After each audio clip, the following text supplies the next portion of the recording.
সিপিআইএমের শতরূপ ঘোষ কোর্টের stay order copy নিয়ে পৌঁছে গেছে, যেখানে সরকার অবৈধভাবে ঘরবাড়িগুলো ভাঙছিল।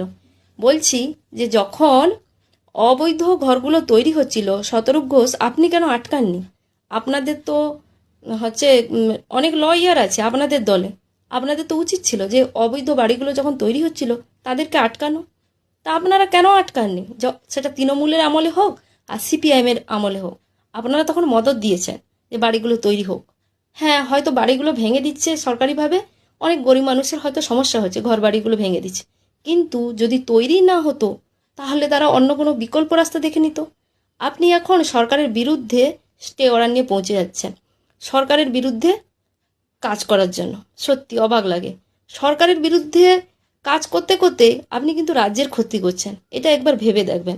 আপনাদের উচিত ছিল যখন অবৈধ বাড়িগুলো তৈরি হয়েছিল তখন আটকানো উচিত ছিল, তখন আপনি আটকাননি। আর এখন আপনি উপকারিতা দেখাতে এসেছেন, আপনি দেখাচ্ছেন যে আমি মানুষের কত উপকারে কাজ করতে পারি। এইভাবে কিন্তু উপকার হয় না। আপনি ওই কয়েকটি মানুষের উপকার করতে গিয়ে রাজ্যের ক্ষতি করছেন, এটা কিন্তু মাথায় রাখবেন।